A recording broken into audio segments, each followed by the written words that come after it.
Hola, mire, hoy queremos hacer un resumen un poco para que ilustrar lo que nosotros estamos viendo puede estar sucediendo dentro de los Estados Unidos. Ningún país es homogéneo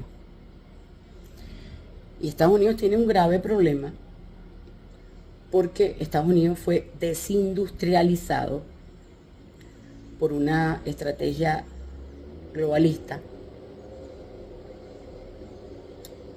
y su fuerza comercial, además de su fuerza militar, que quizás era el baluarte más importante, su manufactura, fue específicamente destruida. Es un ataque que sufrió los Estados Unidos porque le aplicaron un sistema neoliberal extremo. Me parece medio increíble, pero si estudiamos por qué gana Trump, Trump gana porque promete trabajo, orden, reindustrialización y volver a los valores fundamentales de la creación de los Estados Unidos. Por eso hoy, fíjense, nosotros queremos hacer una reflexión del papel que puede jugar los Estados Unidos en esta nueva etapa geopolítica. Evidentemente, el derecho internacional está roto. La paz de Westfalia, como la conocíamos, se rompió. Hoy el derecho es la fuerza. Es el peor de los escenarios. Sin embargo, hay autores que ya habían previsto un reacomodo de las fuerzas hegemónicas globales en lo que se conoce como grandes espacios. Es decir, entre hegemones, grandes espacios de influencia donde se sostenían en razón de la capacidad que cada uno de esos hegemones pudiera acumular. Hoy vemos claramente tres, al menos: Estados Unidos, Rusia y China. Rusia tiene y China tienen toda una visión desde Euroasia. Estados Unidos está tratando, a través de una reinterpretación de la doctrina Monroe, convertirse nuevamente en hegemón de las Américas. Ahora, ¿desde qué visión lo está haciendo? Es la discusión que yo quiero dar con ustedes. Desde Hobbes como imperio depredador o con Spinoza como un imperio generador. Hay dos autores que queremos hacer referencia. Uno se llama Pocock y el otro se llama Jaffa, constitucionalista. El primero de ellos destaca los conceptos de Estado y soberanía como conceptos metafísicos, no históricos, para mostrar la contingencia de todas las formas de gobierno, la vulnerabilidad de esas formas de gobierno en el tiempo y la existencia, además, de los conflictos que hay o que había en ese momento.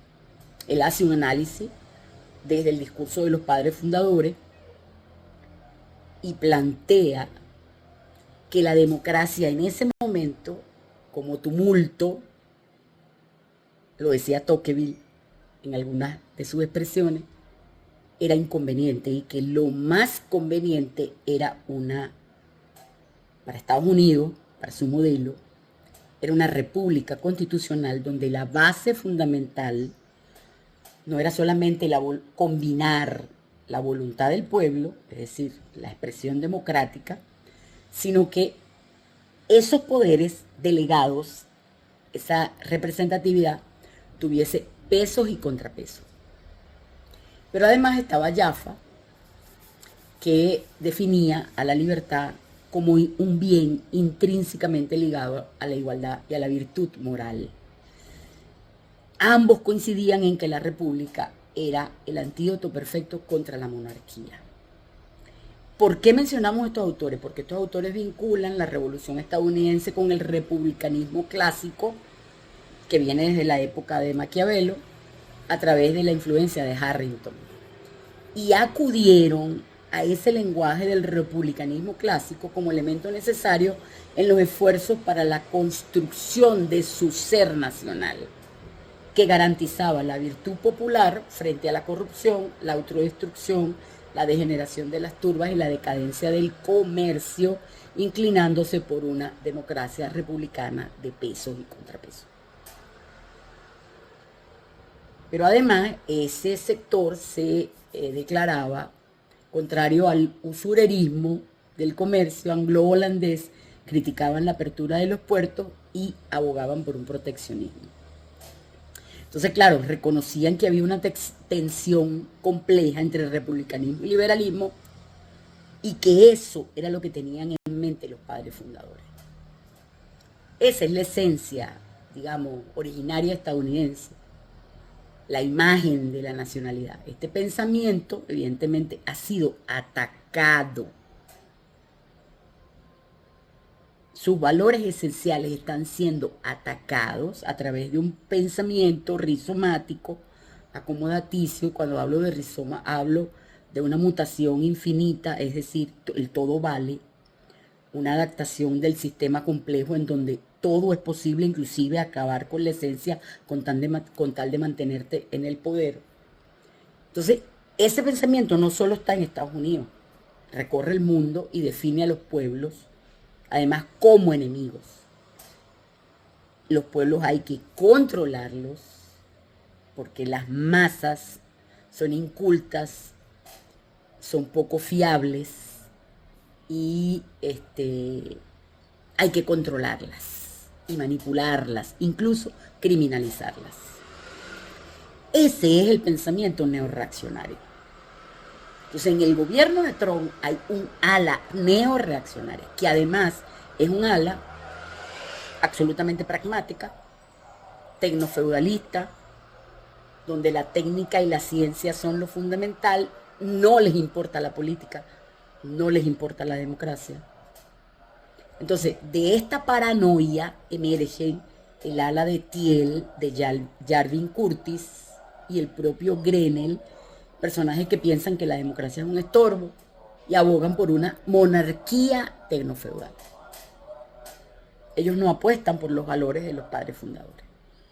Entonces, claro, evidentemente, ahí hay un conflicto, es uno de los grandes dilemas que recorre a Estados Unidos, porque se debaten entre el principio democrático que descansa en la soberanía popular y el pragmatismo de imponer una monarquía tecnofeudal sin democracia para asegurarse la acumulación por desposesión. Entonces, claro, ¿qué tenemos que ver nosotros allí? ¿Y por qué nosotros estamos haciendo este análisis? Porque Estados Unidos nunca debió dejar de ser una república democrática como la concibieron sus padres fundadores. Y les decimos, si ustedes quieren volver a ser grandes, make again great, o mejor dicho, si quieren volver a ser grandes, mi inglés no es de los mejores, make again great. Lo tienen que hacer desde los principios y valores y no desde el cálculo tecnofeudal. Tendrán que hacerlo desde su propio conato, es decir, desde nosotros, el pueblo, con Larouche, para salir de la visión britanista, pues solamente la construcción de grandes espacios, como lo veía Caresmí, como lo veía Bolívar, como lo veía Espinosa, mediante una doctrina generadora, encontrará equilibrios entre liderazgos internacionales. Aquí en el hemisferio corresponde ofrecer un horizonte de trabajo, de prosperidad compartida, de valores y de libertad y democracia, con una soberanía cuidada. Monroe tenía su propia doctrina, pues Bolívar también. Primero como Colombia y después como Panamá, el panamericanismo. Y sabía de los peligros del modelo anglo-veneciano. nosotros con Larouche pensamos que ojalá Estados Unidos se convierta en un hegemón generador, entendiendo la necesidad de una multipolaridad de grandes espacios para lograr que las tensiones diarias del mundo, los intereses y las necesidades de uno y otro se logren equilibrios reales y duraderos. Trump ofreció a los MAGA un retorno a los valores de los padres fundadores con Hamilton y Madison. Nosotros creemos que estuvo en lo correcto, más allá de las diferencias obvias que tenemos. Reconocemos que la única posibilidad de sobrevivencia de los Estados Unidos como república es fortaleciéndose como un hegemón generador y no depredador.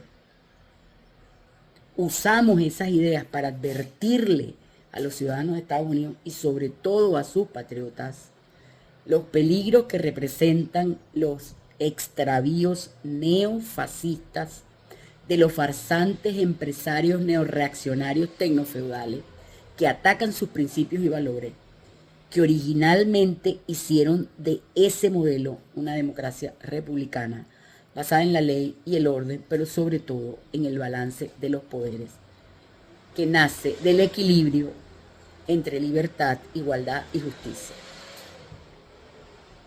Entonces, nuestro mensaje: quien quiere acordar con nosotros de manera útil, en condiciones de respeto, bienvenido sea. Garantizarles petróleo. Sí, porque MAGA no va a tener viabilidad si no tiene asiento real en los recursos.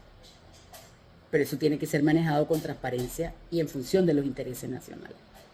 De una distribución justa de los recursos en favor de la remuneración de los trabajadores, de los empleados, sin sacrificar los intereses de los consumidores del producto.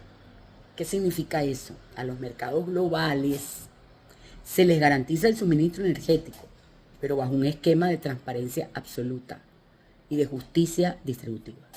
El petróleo venezolano tiene que servir para alimentar el crecimiento con inclusión social y laboral, garantizando la remuneración digna de los trabajadores sin sacrificar la seguridad jurídica para el inversor, pero siempre bajo el control soberano de la nación venezolana. Ese es nuestro mensaje. Eso es nuestro análisis de lo que está sucediendo. Ustedes tienen un dilema. Y ese dilema está entre decidirse entre una administración tecnofeudal vaciada de contenido, sin democracia, sin apoyo real en las masas y que va a terminar tarde o temprano en un caos, ¿ok? O en una opción viable, nacional, soberana, que permita hacer negocios con respeto, y para ello nosotros creemos que debe llamarse al poder del pueblo para que decida su destino. Eso es lo más importante. El respeto de la soberanía del pueblo venezolano, porque si no, no habrá paz para los capitales. Si no hay paz laboral, si las barrigas no están llenas, el corazón no está contento, si la gente no tiene educación de calidad, si no podemos avanzar en el desarrollo del país, en la unión de los venezolanos, si no podemos reconciliar las graves diferencias que tenemos y decidir por nosotros mismos nuestro destino, no habrá paz para los capitales. Entonces, ustedes están en el dilema de ser un imperio generador o depredador. Ojalá tomaran conciencia. Este llamado no solamente es a su liderazgo, sino al pueblo de los Estados Unidos de Norteamérica. Que tomemos conciencia que solamente mediante el respeto, el acuerdo con el otro, vamos a salir adelante y fortalecidos ambos. Saludos.